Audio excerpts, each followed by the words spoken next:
En las relaciones de pareja, de noviazgo, se puede ver como una de las dos partes está en esa posición como ventajosa. Pareciera que se ha popularizado mucho esa manera de minimizar, de bueno, sí es violencia, pero es micro, ¿no? Pero si solo se burló de cómo te vestiste o de la música que escuchas, pues es en broma. Sean bienvenidos a un nuevo episodio de mi podcast. El día de hoy vamos a estar platicando acerca de la violencia en el noviazgo, y no esa violencia estereotipada donde hay golpes, donde hay gritos, sino donde hay violencia psicológica u otros tipos de violencia que a lo mejor no has notado o que has normalizado.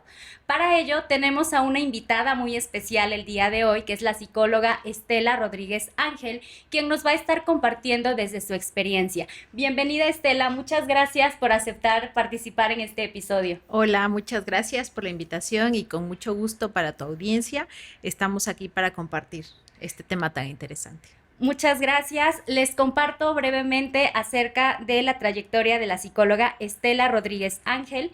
Es licenciada en psicología por la Universidad Veracruzana y especialista en terapia familiar y terapia breve. Actualmente se desempeña como psicóloga clínica en el Hospital Regional de Jalapa, donde brinda atención en salud mental, intervención en crisis y acompañamiento a pacientes y a sus familias.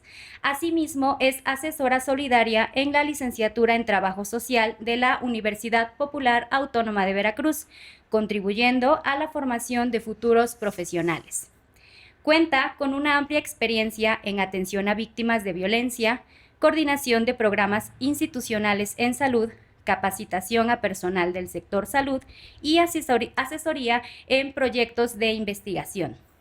Su labor profesional se distingue por un enfoque integral centrado en el bienestar emocional, la atención humanizada y el fortalecimiento de las familias.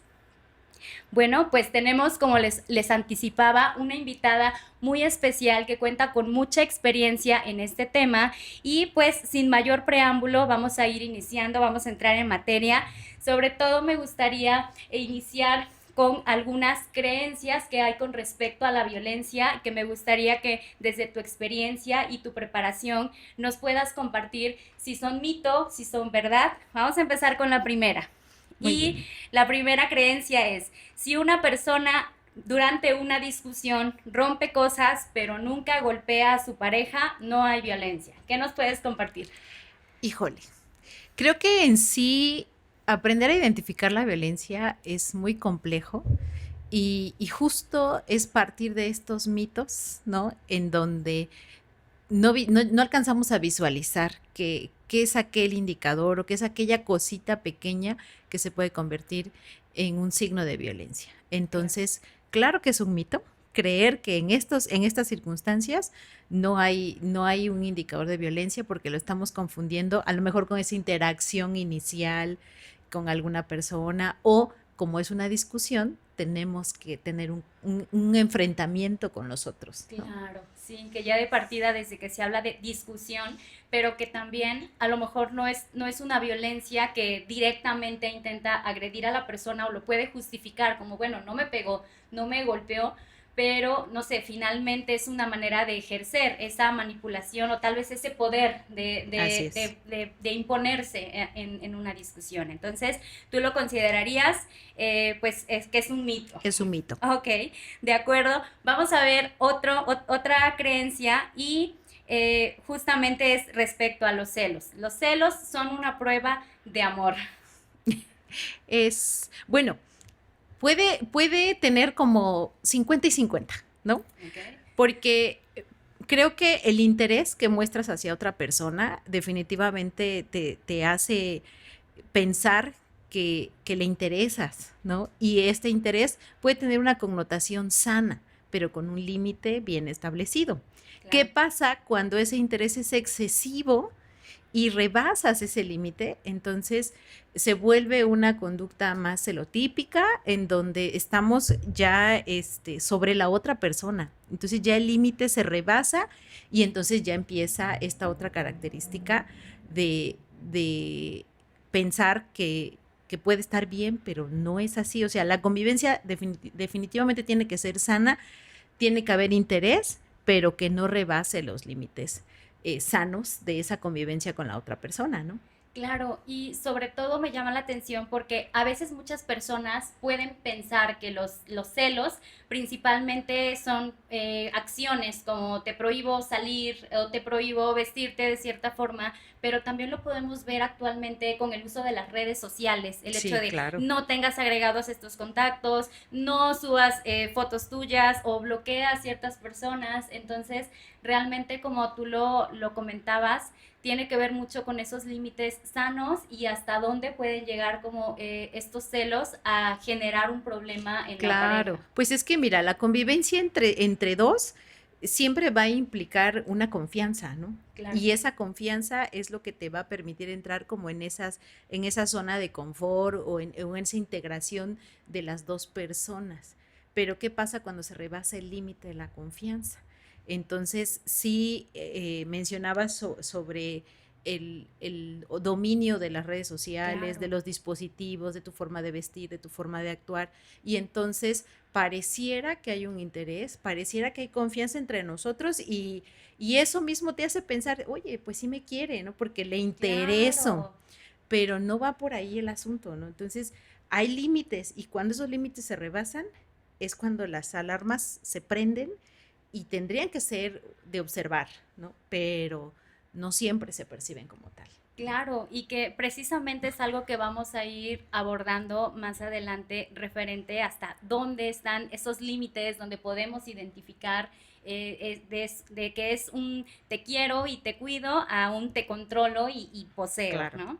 Vamos a ver otro de las creencias y vamos a compartirle aquí a la psicóloga. Bueno, pues es pedir relaciones sexuales de manera insistente puede ser violencia hacia tu pareja. Esa sí es una realidad, ¿no? Okay. Eso sí es verdad porque eh, la violencia sexual se presenta de muchas formas. No es sinónimo solo de violación, o sea, de algo Claro. forzado, Sí. sino que podamos ejercer nuestras prácticas sexuales íntimas de convivencia con otros, pero hasta donde yo esté de acuerdo y de mi consentimiento. Claro. La coacción es esto, ¿no? Esa insistencia de decir, ándale, órale, ¿qué te cuesta? Para eso eres mi novia, para eso eres mi novio. Entonces, Sí. esa parte sí ya es coacción, sí ya es violencia sexual y sí es una realidad, porque ocurre más frecuentemente de lo que nos imaginamos. Claro, sin duda, esta creencia es una de las que quise abordar contigo porque precisamente es algo que veo muy a menudo en mi práctica clínica, que a veces las chicas, porque generalmente ocurre hacia las chicas, pero eso no quiere decir que sea exclusivamente, Sí, claro. puede llegar a ocurrir esa cuestión de, bueno, es que a lo mejor mi pareja me insistió y se puso a llorar y me dijo que ya no le gusto y que ya no me gusta y que se siente inseguro. Entonces, definitivamente a veces las chicas llegan como a normalizar y a lo mejor a utilizar hasta frases como, bueno, a lo mejor no quería o no tenía ganas, pero no estuvo tan mal, ¿no? O sea, porque finalmente hay una confianza, hay una relación de pareja que puede llevar meses o que puede llevar años, pero sin duda, si no había una intención, pues por supuesto que es una forma de ejercer violencia sexual y que no necesariamente implica que haya habido, pues, que fuera forzado, ¿no? Así Sino más es. bien que fuera ese chantaje.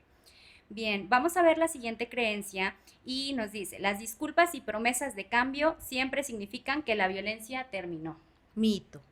Ok. Definitivamente es un mito porque tristemente las personas que tienen este perfil de agresor no cambian, ¿no? O sea, a lo mejor puede ser muy utópico decirlo así, pero el agresor siempre va a disfrutar de tener una víctima, ¿no? Entonces, el disfrazar las cosas de otras conductas o de otras expresiones de aparentemente afecto, amor, ¿no? No hace que la situación cambie. Entonces, este, hay promesas implícitas, ¿no? Y de hecho, yo creo que lo vamos a platicar más adelante sobre el ciclo de la violencia, Claro. que es cómo empieza a construirse esos foquitos rojos y de pronto los normalizamos tanto que decimos, ah, es amor, es que me quiere, es que... Y surge como un aparente compromiso de vamos a luchar por esta relación, ¿no? Claro, también como esa frase de es que el amor todo lo puede, Así ¿no? es. O sea, Y ahí viene el romance en esto, ¿no? Que pareciera que tienes que padecerlo, que sufrirlo para tener tu final feliz, y es ¿no? que finalmente eso es replicar la historia de Disney y la telenovela, de es que hay muchos obstáculos, pero al final la pareja terminan juntos y todos Claro, felices para siempre, ¿no? exactamente. Entonces también es una situación como muy sociocultural, ¿no? Ujú, Que va implicada pues en las relaciones de pareja y sobre todo este tema que tú mencionabas, que muchos agresores pues siempre van a querer esa víctima, pero también lo cierto es que puede haber muchas personas que recurren a terapia psicológica o a instituciones a solicitar ese apoyo, pero a veces llega el momento en el que la pareja es como de ya voy a cambiar, ahora sí ya es la de veras, ¿no? Y ujú. definitivamente a veces eso les hace retractarse, ¿no? Pero definitivamente es muy importante detectar que si es algo que se va convirtiendo en un ciclo, que no cambia y que pasa mucho tiempo, entonces definitivamente hay que preguntarse si realmente va a Así cambiar es. esa persona o más bien tiene uno mismo que cambiar, ¿no? Vamos a ver otra de las creencias y esta va mucho relacionada a este nuevo término que escuchamos por todas las redes sociales de las relaciones tóxicas son lo mismo que las relaciones violentas porque a mí me hace pensar que podría ser que este término tóxico podría ser una manera de suavizar Ujú. conductas violentas. A ver, ¿tú qué opinas? ¿Es una creencia, es mito, es verdad? Yo creo que es verdad, ¿no? O sea, solamente vamos disfrazando las cosas o poniéndole nombres como más, como decías, como más suaves, como más modernos, Sí. pero es lo mismo. O sea, no deja de ser eh, una relación en donde alguien va a abusar del otro, ¿no? Uh -huh. Y en las relaciones tóxicas, por ejemplo, podemos ver muy claramente o identificar muy bien la violencia psicológica, Claro. que es de todos estos chantajes, manipulaciones, incluso la violencia simbólica, de esto que aparentemente no se ve, pero sí se verbaliza, sí minimizas al otro con juegos, ¿no? Y entonces a partir de ahí empezamos a justificar el por qué eres así, por qué me tratas así. Entonces vuelve a haber indicadores, esos foquitos rojos que nos están avisando, aguas porque por ahí no es. Entonces yo Claro. creo que sí es igual a una relación violenta, solo que ya con un nombre más moderno. Claro, es justamente como un nombre más suave para decir, ay, es que no pude salir o no pude llegar a la reunión con los amigos, con las amigas, es que la tóxica o mi tóxico no me dejó Claro. llegar, ¿no? Y es una forma de tapar que, bueno, pues tu pareja está controlando tu Uh tiempo, -huh. las amistades que tienes, ok. A ver, vamos viendo otra de las creencias y es los hombres siempre son los agresores. Mito. Ok, ok. Claro, o sea, de pronto hay un predominio, ¿no? Sí, En que claro. los hombres tienen un perfil de agresor, pero no, las mujeres no están exentas de ser agresoras. Y dentro, retomando el mito, la expresión anterior, cuando ocupamos estos términos suaves, Sí. lo normalizamos y en materia de violencia se le llama naturalizar. Entonces naturalizamos que los hombres son los únicos violentos y entonces las mujeres encontramos la justificación perfecta para decir yo no soy así, pero también le controlo el tiempo, también insisto dónde estás, también entonces yo creo que no podemos igualar en porcentaje quién es más o quién es menos, Claro. pero sí hay mujeres que desarrollan estos perfiles. La celotipia, por ejemplo, no Claro. distingue entre hombres y mujeres, pero creo que el desarrollo de síntomas, por ejemplo, más ansiosos o más Ujú. estresores, predominan las mujeres. Ok, y además algo muy clave es que también en términos de quienes recurren más a pedir ayuda porque están en una Uh situación de -huh. violencia en la pareja, principalmente son las mujeres. A lo mejor por otras cuestiones ya de género y de salud mental en los hombres es más difícil Claro, para ellos reconocer de me están agrediendo, ¿no? Entonces también así es. es muy, muy bueno este punto que mencionabas de naturalizar cuestiones y además verlo como, bueno, pues si finalmente no te está golpeando o agrediendo, posiblemente no es algo tan grave, ¿no? O sea, Exactamente. una manera de normalizar, como de, bueno, es que me quiere, ¿no? Y me cela y por eso no quiere que salga o me controle el tiempo. Vamos a ver otra de las creencias y dice, si una persona permanece en una relación violenta, significa que le gusta o que no quiere salir de ella. Fuerte. Híjoles, qué difícil está este cuestionamiento, porque yo creo que la respuesta está en el me gusta o no. O sea, decir me gusta es una palabra muy fuerte, Sí. porque puede ser que sí sea una relación ahí medio sadomasoquista, ¿no? O sea, donde Ujú. realmente experimentar ese maltrato esos juegos rudos Sí, te, te, te cuadran, sí. pero no te das cuenta de cuál es ese límite de esa interacción con la otra persona y lo rebasas. Pero como tú dijiste que te gusta y está implícita la voluntad, entonces se asume que es algo que te gusta. Ujú. Aunque pases esa línea tan delgada de decir ya te estás pasando, ¿no? Entonces yo creo que sí hay como un 50-50 de decir si es un mito o una realidad por esa palabra, ¿no? Ujú. Digo, en gusto se rompen géneros, pero hay que ser muy cuidadoso, ¿no? O sea, tener Claro. como ese autoconocimiento de decir, hasta acá es donde me gusta. Y cuando ya no, poder decir que no. Claro, y es que esto, ahorita que estabas mencionando, me vino mucho a la mente como es esta cultura que hay, por ejemplo, tanto en las películas, en las series e incluso en la música, en las canciones, donde se Ujú. normaliza, ahorita se me ocurrió esta canción de Tu falta de querer de Mon Mm, Laferte, de yo no podía soportar tu falta de querer, o sea, claro, definitivamente que pareciera que hay también para la persona o para la víctima un goce en ese maltrato. Entonces, sí, sin duda es una creencia muy polémica y que da para abordar muchísimo muchísimo. más este tema. Y también preguntarte un poco ya más a detalle qué características tiene pues una relación que es violenta, porque justo como yo anticipaba en la introducción de este podcast, a veces las personas tienen esta visión estereotipada de, bueno, una persona que sufre violencia es a alguien a quien le gritan, a quien le pegan, pero definitivamente puede haber muchas otras características que pues están naturalizadas o normalizadas, ¿no? ¿Qué características podría tener una relación violenta en la actualidad y sobre todo pues en los jóvenes, adolescentes o adultos jóvenes? Claro. Pues a mí casi siempre me gusta empezar por definir la violencia. Uh Hay -huh. una definición muy sencilla que es una relación asimétrica de poder, Ok, en donde van a haber dos o tres o los que sean, en donde uno va a tener ese poder y va a hacer uso y abuso de ese poder. Entonces, en las relaciones de pareja, de noviazgo, eh, se puede ver como una de las dos partes está en esa posición como ventajosa y va a empezar esa interacción con el otro, pero definitivamente tendríamos que hablar de la violencia estructural, del cómo se forma, cómo empieza, claro. ¿no? A formarse esa relación, porque yo entiendo que una relación de pareja, pues es la integración de dos personas, Así es. ¿no?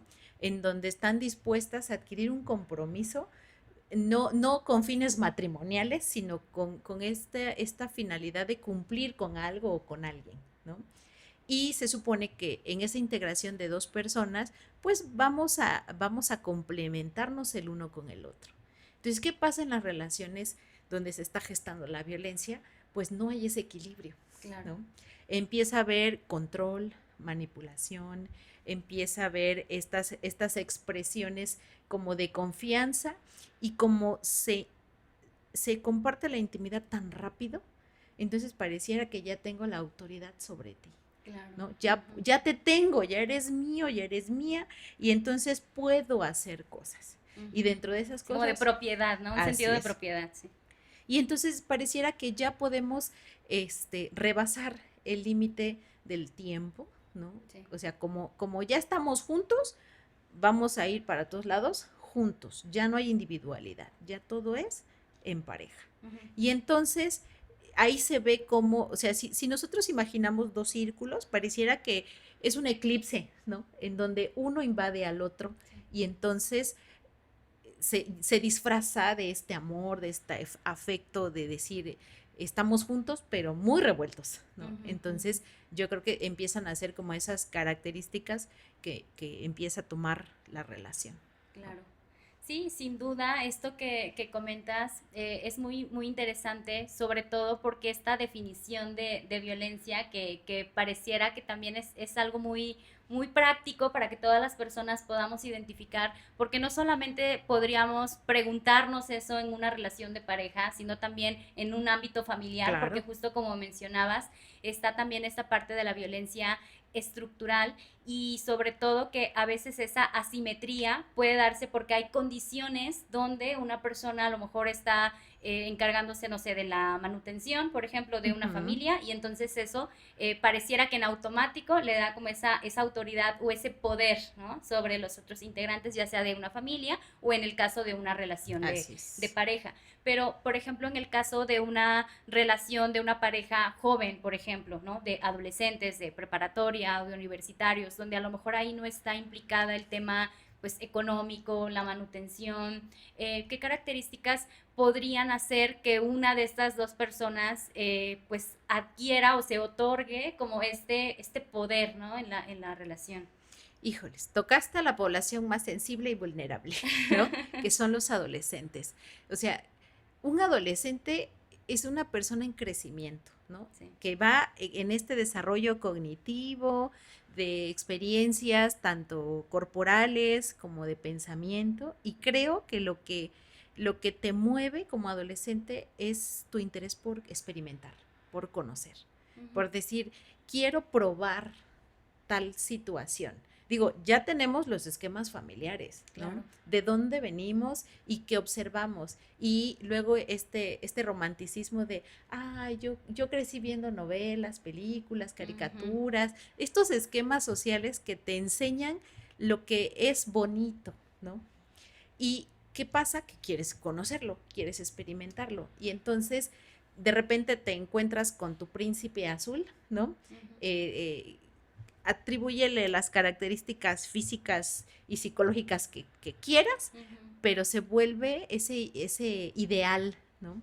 Y entonces se da como ese clic, como ese enganche de decir, esto es lo que quiero para mi vida, ¿no? Pero hay que ver cómo se empieza a dar esa interacción, porque Claro. asumes que el noviazgo es estar con el otro, es hablar, es convivir, es compartir, pero ¿hasta dónde vamos a compartir? ¿No? Claro. Creo que como adolescentes o como personas en crecimiento, estás en ese proceso formativo. Sí. Y lo ideal es que tengan como ese acompañamiento, decir, a ver, ¿a quién le puedo preguntar? ¿Con quién voy a consultar esto que me pasa, esto que siento? A tu papá, a tu mamá, a alguien que le tengas confianza, pero muchas veces tu consultante se vuelve tu pareja Ujú, ujú. y entonces vas a terminar haciendo lo que el otro dice, ¿no? Ok. Sí, y sobre todo algo que mencionas también que considero una característica de los adolescentes es el hecho de pertenecer y sentirse aceptados y que posiblemente también el hecho de haber encontrado una pareja que es su ideal, ¿no? Psicológica, físicamente, puede generar también ese miedo a perder a esa pareja y que también Ujú. eso puede llevar a que se acepten ciertas cosas que forman parte de la violencia, pero pues es como ese miedo a no pertenecer, no ser elegido por esa Claro, persona que es tu estereotipo de persona así ideal, es. ¿no? Y eso también nos lleva un poco al tema de los tipos de violencia que estabas mencionando, porque ahorita nos hemos enfocado a hablar un poco respecto a la violencia física, psicológica, pero pues hay un montón de formas de ejercerla. ¿Cuáles nos Uh, podrías compartir? híjoles, pues bueno, me gustaría partir desde lo que dice la ley, por ejemplo. Uh -huh. Está la ley de acceso de las mujeres a una vida libre de violencia del Estado de Veracruz y está la ley general. Okay. En estas leyes se encuentran los tipos y los modos de violencia. Y vale la pena diferenciarlos porque los tipos son aquellos que van a generar un perjuicio directo en la persona. Ujú. Y los modos son los que tienen que ver con el contexto. Entonces, ¿cuáles serían los tipos? Pues la violencia física, psicológica, sexual, obstétrica, Económica, ¿no? económica, patrimonial, ¿no? Digital. Claro. Y los modos es la violencia familiar, la violencia de género, la violencia política en razón de género, institucional, en educación. Entonces tiene que ver más con los contextos de vida, ¿no? Claro. Y a, a mí casi siempre me gusta como platicarles de la teoría de John Galton, que él nos plantea o nos trata de dar como un esquema acerca de la violencia, que es el triángulo de la violencia. Y en este triángulo es un triángulo que tú ves un triángulo así y lo divides en dos. Ujú. Y él dice que hay violencias visibles e invisibles. Ujú. Entonces, todas las violencias son visibles. De pronto la violencia psicológica, que creemos que como no son golpes, como no son lesiones, Claro. entonces no se ve, pero claro que se ve. Nosotros yo creo que somos espectadores en todos lados de cuando va una parejita en la calle y se van gritando, Claro, ¿no? sí. Y ya la jaloneó, y ya la empujó, ya le picó la panza. Y son Claro. acciones que no están aceptadas, que están siendo rechazadas. Todos somos espectadores, Sí. pero lo vemos como, así se llevan, Ajá, ¿no? claro. Por ejemplo, la violencia simbólica. Esta violencia en donde haces aseveraciones de las otras personas porque usa lentes, porque trae el cabello chueco, porque trae la falda chueca, Sí. y te burlas de todo eso, ¿no? Ujú. Entonces, generas esa violencia simbólica porque tú no sabes qué tiene la otra persona. O sea, qué afectación le puedes causar por Claro. hacerle esa observación o ese comentario mal atinado, Ujú. ¿no? Sí. Entonces, así podemos empezar a hablar la violencia económica, patrimonial, por ejemplo, en un sentido estricto, es que tus pertenencias te las echen a perder, que las pierdas solo por una separación, Ujú. esto de que te peleaste con tu pareja y de pronto él rompió tus cosas, que agarra tu teléfono y lo avienta y ya no sirve después, Claro. este, que te prive de cosas. Claro. Entonces, son expresiones de la violencia económica, de la violencia patrimonial y de la más actual es la violencia digital, Claro, ¿no? sí. Que es este tipo de violencia en donde hay acoso, hay hostigamiento a través de dispositivos, Claro. en donde se ve expuesta tu intimidad. Sí. Y es algo que caemos como en ese abuso, porque tú tienes esta intimidad con tu pareja basada en esa confianza, en ese espacio íntimo, y resulta que eso va a terminar expuesto en las redes sociales Sí. y sentirte invadida y sujeta de opiniones y de críticas. Claro, y además que se pueden utilizar sobre todo cuando hay discusiones o como Así es. amenaza de si me dejas o si no haces esto, o sea, es una manera más de ejercer esa manipulación y ese chantaje, ¿no? Así es. Sí, y algo que quería preguntarte referente a la violencia patrimonial, que a lo mejor nos mencionabas algunos ejemplos más relacionados al hecho de, por ejemplo, quitar, no sé, una propiedad, un terreno, un carro, pero también se consideraría dentro de esa violencia patrimonial esa amenaza de si me dejas, te vas a quedar sin nada, o Sí, yo me claro. quedo con los niños, ¿no? Yo me quedo con las cosas que compramos, también estaría dentro de ese tipo de Así violencia. es.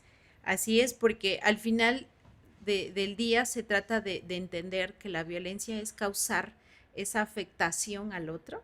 Dicen las definiciones técnicas que es ese sufrimiento menoscabo que le vas a generar a la otra persona. Entonces, son los medios que ocupas para que causes ese daño. Amenazar a alguien que le vas a quitar a sus hijos, pues es como quererle quitar un brazo, ¿no? O sea, dañar la relación de padres e hijos es una de las expresiones más crueles de la violencia porque los afectados son los niños, ¿no? Ujú. Eh, por ejemplo, cuando a una persona la corren de la casa y le dicen, Sí. te vas con lo que traes puesto, ¿no? Ujú. Pero adentro se queda, a lo mejor la ropita de cuando nació tu bebé, que tiene un significado Claro, de origen de tu bebé, fotos, cartas, claro. ropa, cosas que tienen un valor muy especial para ti y terminas sin nada, ¿no? Entonces, Ujú. esa violencia patrimonial es una de las más, pues, fuertes de afrontar, porque es eso o nos vamos al extremo, o tu vida, ¿no? Claro. Entonces, muchas veces las víctimas terminan por aceptar, decir, ya no, mejor me voy para no generar más controversia o más conflicto con el agresor y terminan doblando las manitas y me quedo con lo que tengo, ¿no? Claro, y de hecho es algo que he observado, como esas dos opciones o esos dos caminos. Por una parte hay personas que dicen, bueno, no estoy dispuesto a perder la casa donde he vivido por 2 o 3 décadas de mi vida y donde crecieron mis hijos, y es como, bueno, me quedo, bien o mal, ya he estado ahí, ¿no? O sea, es una manera como de Ujú. aceptar esos ciclos de violencia. Y por otra parte, las personas que dicen, bueno, no importa, yo me voy sin nada, pero me voy segura y sin estar viviendo estas situaciones, ¿no? Así es. También otra de las cosas que mencionaste era referente, por ejemplo, al hecho de que todos somos espectadores, pues de lo que pasa en nuestro día a día, desde lo que vemos en la reunión familiar, desde cómo le habla Ujú. el tío a la tía o cómo se llevan los primos que trae a su novia de visita a la cena de Navidad. Entonces, mencionabas este tema de, bueno, a lo mejor se van peleando en la calle o está llorando la novia o el novio, y ya desde ese momento observamos cosas y que incluso actualmente se usan esos términos como, no sé, micromachismos, microviolencias, porque pareciera que se ha popularizado mucho esa manera de minimizar, de, bueno, sí es violencia, pero es micro, ¿no? Pero si solo se burló de cómo te vestiste o de la música que escuchas, pues es en broma, ¿no? Es en broma, pero realmente si a la persona pues le desagrada, pues definitivamente es algo que tendría que detenerse en ese Claro. momento, que hablarlo, De ¿no? hecho, fíjate, en otros foros me han preguntado mucho sobre cómo ayudar a una persona que está en una situación de violencia, Ok. porque de pronto la reacción más común es confrontarte con el agresor, Ujú. ¿no? Y dicen, ¿para qué me meto si a lo mejor me va peor, ¿no? Pero no es eso, o sea, se trata de verdaderamente ayudar a las personas que están en una situación ya de riesgo. Claro, Nosotros no sé, por ejemplo, en la calle, si veo a alguien que está discutiendo y demás, ¿cómo sé que no la va a aventar a la carretera? claro. ¿No? Tendríamos que conectar inmediatamente con una situación de riesgo. Entonces yo siempre les digo, pues no tenemos que confrontar al agresor. La violencia no se tolera, no se confronta y no se resiste. Entonces, ¿qué puedes hacer para ayudar a alguien que está en una situación de riesgo? Rescátala. Yo siempre le decía, si estoy viendo que la está jaloneando, a lo mejor me presento, hola amiga, oye, te vi, quise saludarte. Generar como una acción que rompa la secuencia de violencias o de tratos Ok. que no son sanos en ese momento. Y luego me decían, bueno, ¿y será que va a funcionar? Es que tienes que estar seguro de lo que vas a hacer. Claro. Ya ni lo pienses ni lo dudes. Es como parte de esta creatividad o de esta imaginación que debemos de tener como espectadores sociales de cómo rescatar a una persona en situación de violencia. Sí. Y yo le decía, a lo mejor estamos en la escuela, veo que están peleando, oye amiga, acompáñame al baño, ¿no? Tengo una urgencia, yo, no tú, yo, Ujú. para que no se vea que me estoy metiendo en algo que a lo mejor después me va a ir peor a mí, ¿no? Claro.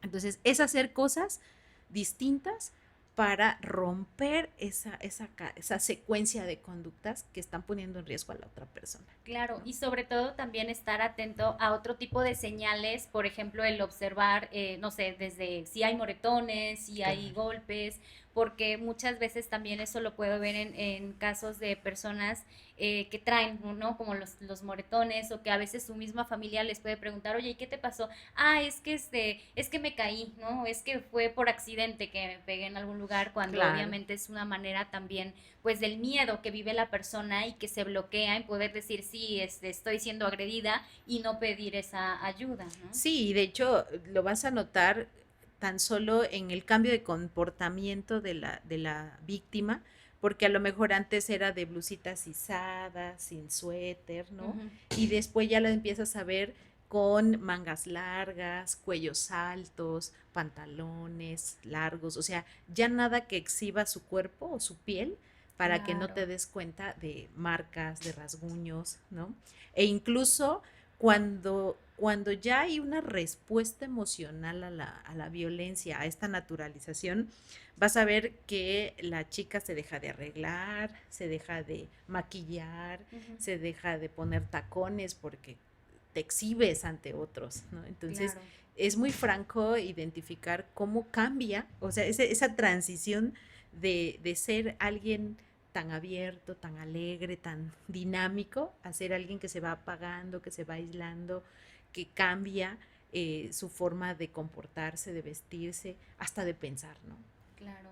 Sí, sin duda estas son algunas señales de alerta que se pueden observar, sobre todo también en los casos de violencia psicológica, pues es a lo mejor un poco más complicado de detectarlos porque justamente como mencionaba, a veces se puede normalizar como el hecho de, bueno, es que no salí porque preferí quedarme con mi pareja, pero a lo mejor era pues es que mi pareja no permitió que saliera, ¿no? Entonces también ahí están otras señales y también me gustaría hablar un poco acerca de los factores de riesgo, porque a veces muchas personas podrían decir, esto a mí no me puede pasar, hay mucha información sobre violencia y algo que yo observo en pacientes, mujeres principalmente que acuden porque están viviendo situaciones de violencia, me han compartido cuestiones de sentirse con vergüenza o con miedo de hablar de alguna situación que estén viviendo, no solo de violencia física, sino también psicológica,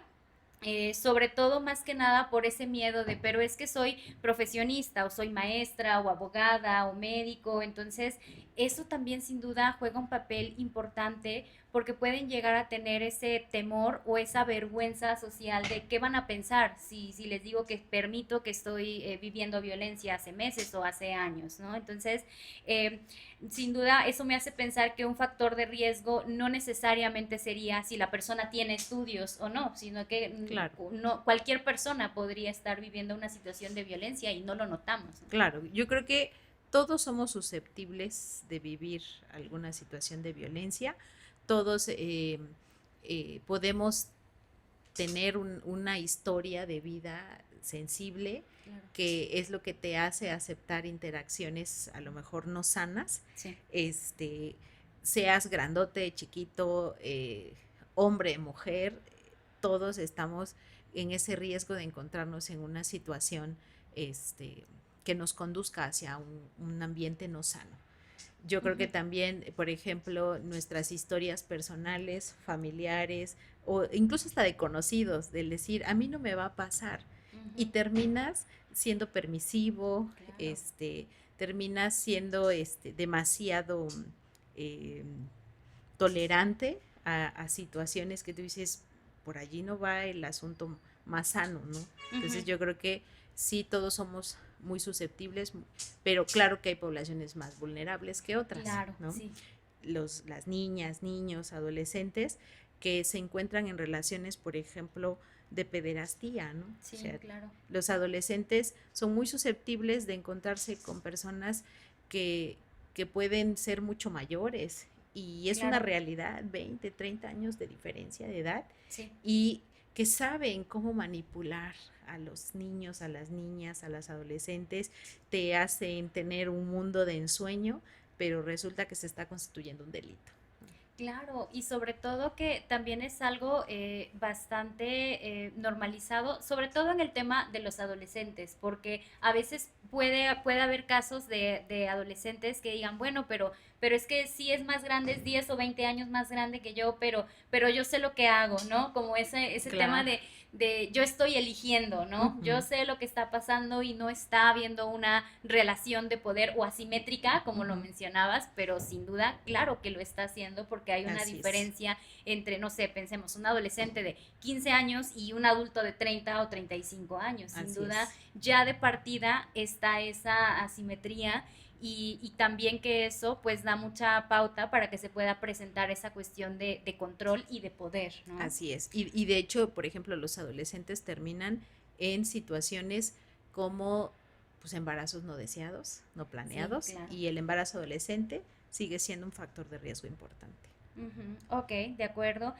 También otra pregunta, ¿qué influencia tienen las creencias culturales y los estereotipos de género en todo este tema de la violencia? Porque como mencionabas, pues no es exclusivamente de alguna población, aunque claro, las personas más vulnerables pueden ser las que más presenten violencia, pero pues le puede pasar a cualquier persona. ¿Dirías que hay como algún aspecto de estereotipos o en la cultura que también ha generado que se formen estas relaciones pues asimétricas? Sí, yo creo que sí, porque pues tan solo la historia de nuestras mamás, de las abuelitas, Claro, donde te decían, es que cuando yo conocí a tu abuelo tenía 12 años, ¿no? Entonces, claro, pareciera que es normal. sí. Y el que Su primer bebé a los 13 a los años, 13 14 y yo años, tuve sí, 15 hijos, ¿no? Y sí, entonces pareciera que es un patrón de conducta que se tiene que repetir, porque como sí, ya pasó en mi familia, es normal. Hay creencias en la experiencia que tengo con las pacientes, es que creen que como vienen de una familia de alcohólicos, todos tienen que ser alcohólicos, ¿no? ujú, Como vengo de una cultura de mujeres violadas, entonces tengo que ser violada. Y sí. pareciera que eso da la pauta a decir, tengo que aceptar que me tocó el hombre violento, ¿no? Claro, es incluso esa resignación de, Así bueno, es, así funciona, así es la vida, ¿no? así es, Entonces, sin duda sí tiene un papel muy importante todo el aspecto de la historia de vida de la persona, pero también aspectos socioculturales. así es. También me gustaría que platiquemos acerca de algunas consecuencias psicológicas que tú has observado en tu práctica clínica, cómo le afecta pues a las víctimas pues el haber vivido violencia, no solamente por meses, sino a lo mejor durante años, décadas de su vida, ¿no? ¿Cómo impacta esto? Híjoles, pues es que vamos a hablar ahora de la respuesta. Una cosa es lo que recibimos, que es la violencia, y otra cosa es la respuesta emocional que tenemos, Uh -huh, que muchas veces lo confundimos con la violencia psicológica. uh -huh. Pero aquí ya es cómo yo persona respondo a vivir en estas circunstancias. Sí.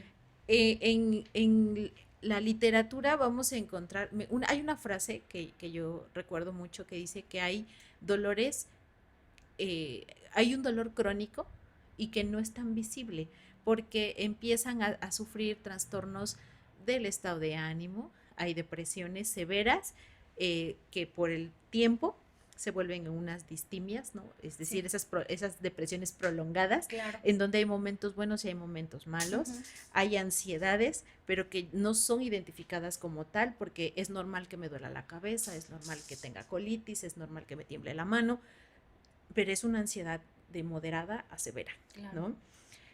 Creo que de las respuestas más graves que he visto son los intentos de suicidio, Sí. ¿no? En esta desesperanza aprendida, es esa indefensión que les genera vivir violencia, en donde dices, ya no tengo nada que hacer, Claro. no puedo más, y atentan contra su vida. Sí. Y lo peor es que cuando hay un intento de suicidio fallido, te quedas con la culpa de decir, ni para eso serví, ¿no? Entonces hay toda una Ujú. distorsión. Sí, como un reforzamiento de no puedo Exactamente, cambiar mi realidad, ¿no? exacto. Entonces, esta distorsión de la persona es lo que más impacta porque te quedas como ese insabor de decir, para nada estoy bien, no puedo hacer nada, no me está ni frío ni calor, y, y es un proceso que normalmente pasa mucho tiempo solo antes de pedir ayuda. Claro, y también a veces está todo el tema, o sea, algo que también impacta en las víctimas, pues es que se deteriora su autoestima, ¿no? Ujú. También pierden como ese valor y además porque a veces los agresores son quienes le dicen, es que ya nadie te va a querer, ya estuviste casada, ya vas a ser divorciada, ¿no? Entonces Exacto. también está muy implicada ese tipo de manipulación y sobre todo también de dañar la autoestima de una persona, como bien mencionabas, esos intentos de suicidio, pero también esa desesperanza de nunca voy a poder salir de esta situación. Exacto. Y además el recibir críticas de, oye, es que llevas ya mucho tiempo con esa persona y te grita y te habla muy feo y te trata mal, entonces también no ayuda como mucho ese tipo de comentarios que se pueden ir generando.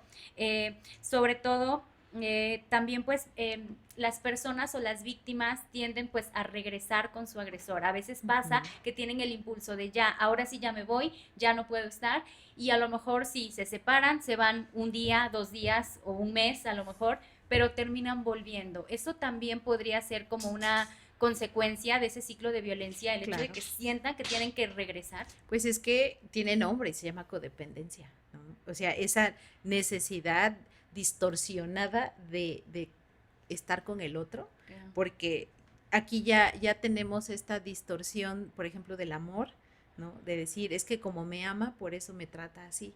Sí. Y hay una norma de la que habla John Galton en una de sus lecturas, que se llama de reciprocidad, ¿no? En donde vamos a tratar de igualar la culpa en estas relaciones violentas, o sea, porque tú por hacer las cosas mal, por eso yo te trato mal. Entonces, se da como ese clic de decir, somos el uno para el otro, ¿no? Tú que lo haces mal y yo por eso te trato mal, y entonces se justifica el vivir en esa relación violenta, ¿no? Y Claro. luego está la otra norma que se llama de irreversibilidad, es decir, la intención que tengo de causarte daño. Yo te doy tus jalones y no te pasó nada, no te deje una marca, pero tiene una intención de estarte molestando en ese momento, o sea, de recibir ese maltrato. Claro. Y lo peor es que te convences de que si es cierto me lo merezco. Claro, y también eso lo he visto en casos donde a lo mejor es que pues la persona le prepara la comida, el desayuno a su pareja y le dice, es que está frío, es que tiene mucha sal, es que no te quedó bien. Entonces es una manera también de decir, no haces las cosas bien y por eso te llevaste ahora sí que un regaño, ¿no? Así es. O una crítica, ¿no? Y ahí se cumple la regla que te digo. O sea, Ujú. esa reciprocidad, o sea, como tú haces las cosas mal, entonces yo tengo que reaccionar, ¿no?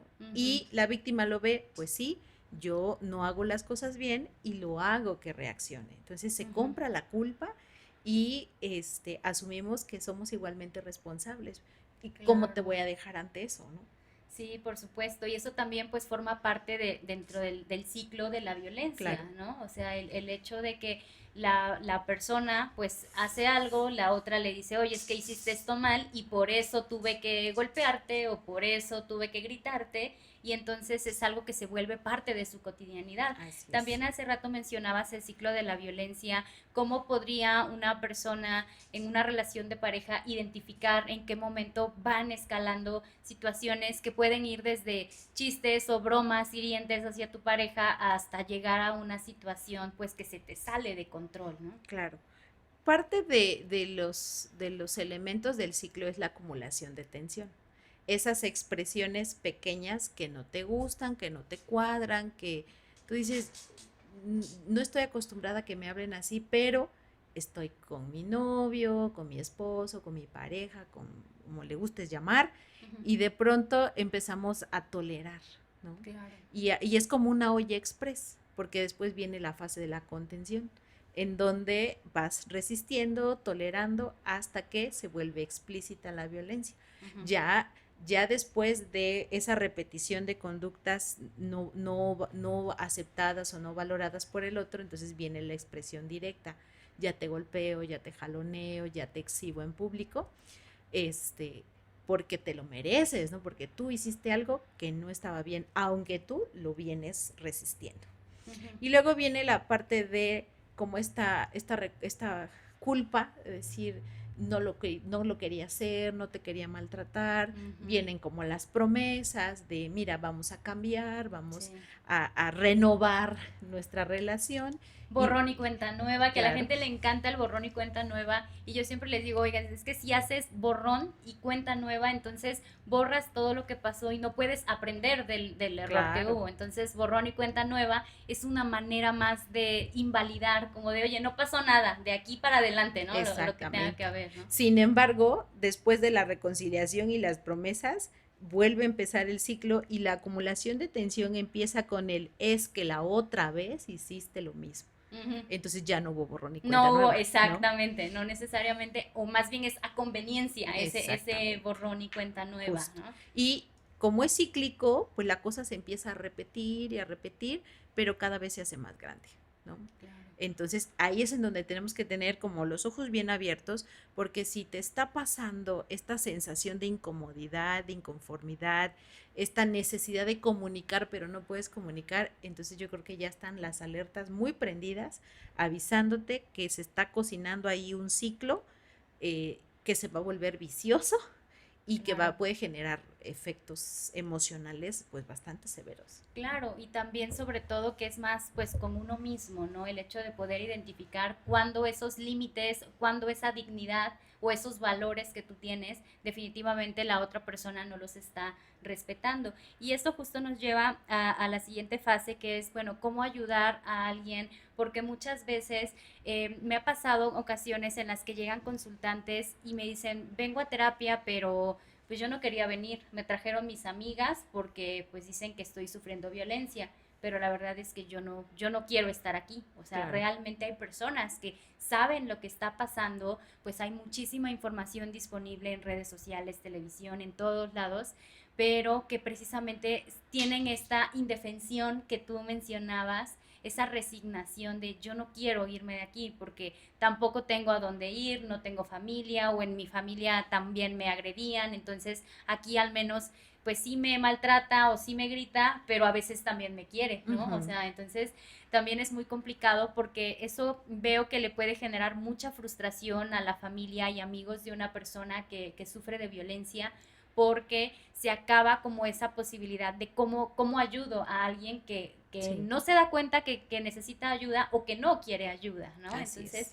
¿de qué manera o qué podemos hacer las personas, familiares, amigos o conocidos de alguien que estemos observando que está en una situación de violencia?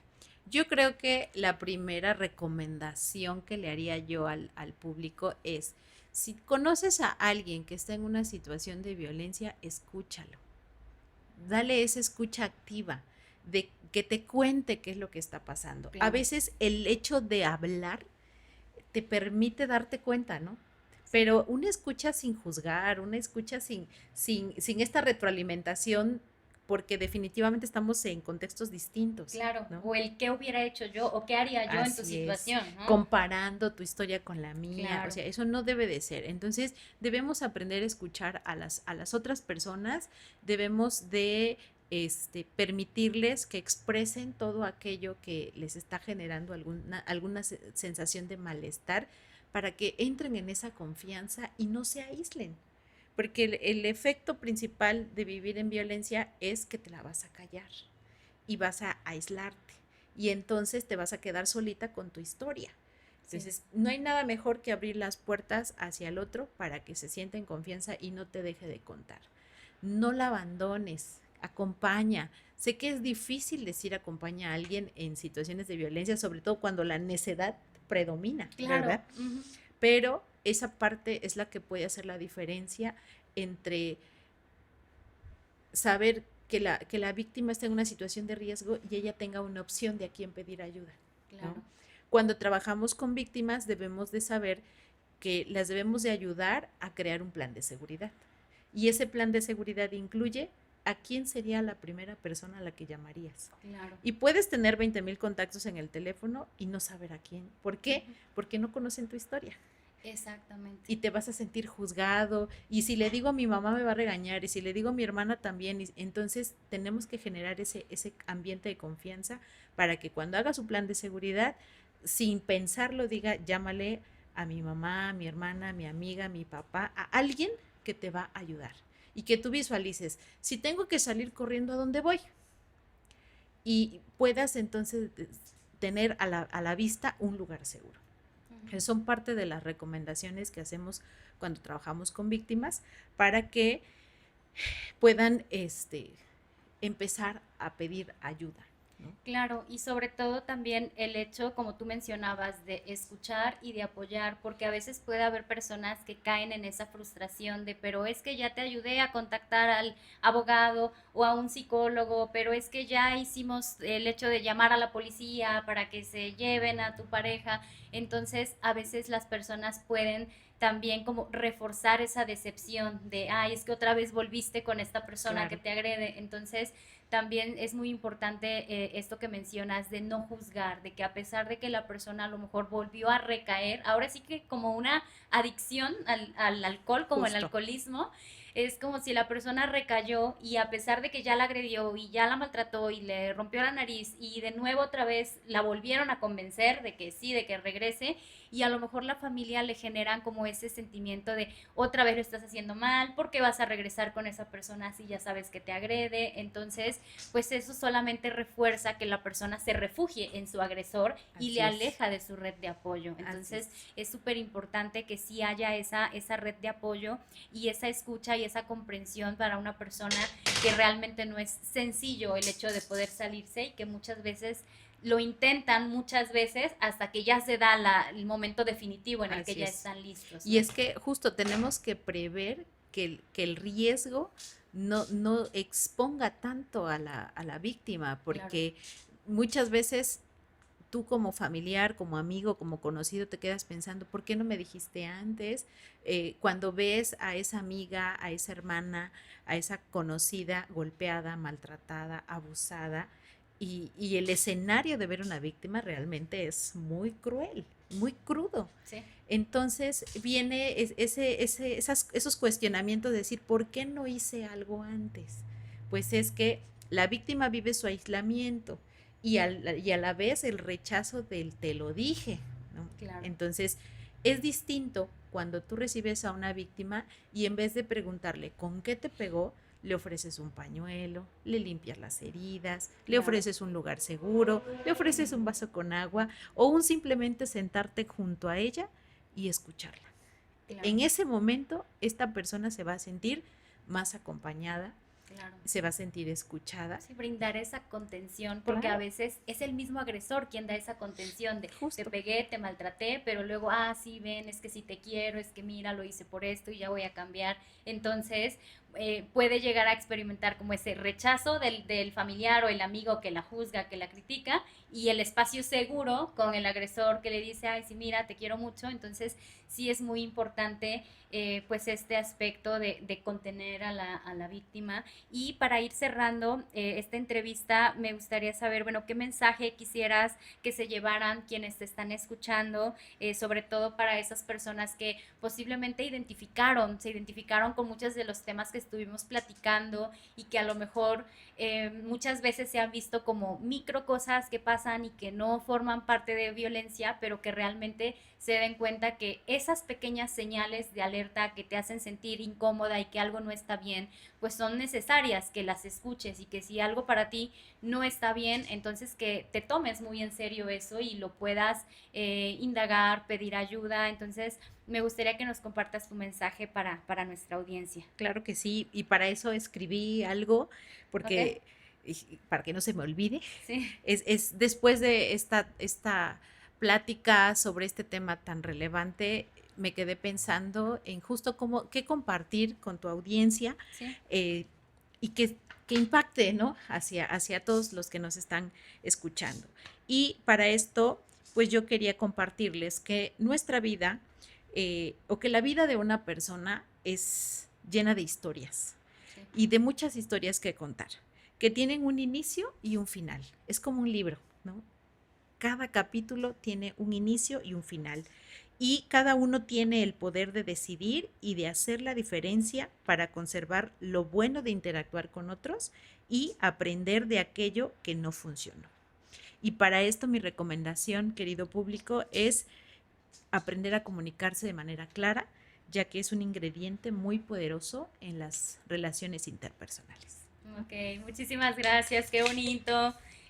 Y agradezco muchísimo tu participación en este episodio de mi podcast, porque en verdad, en cuanto te invité, sabía que tú eras la experta y la persona indicada para apoyarnos con este episodio y sobre todo pues ojalá que para la audiencia pues haya habido muchas tanto respuestas, pero también muchas preguntas nuevas que se puedan generar, que se puedan cuestionar con respecto a sus relaciones de pareja en cualquier momento en el que se encuentren de la vida, de si son adolescentes, si son adultos, si llevan muchos años en una relación de pareja. Y pues no me queda más que agradecerte, Estela, por tu participación y pues también darte todo mi agradecimiento y también mi admiración hacia el trabajo que realizas, hacia tu trayectoria también como docente, que Estela es una maestra muy, muy admirada y también muy temida. Pero bueno, pues les agradezco mucho y pues suscríbanse para recibir notificaciones cuando salga un nuevo episodio. Nos vemos la próxima. Hasta luego. Adiós.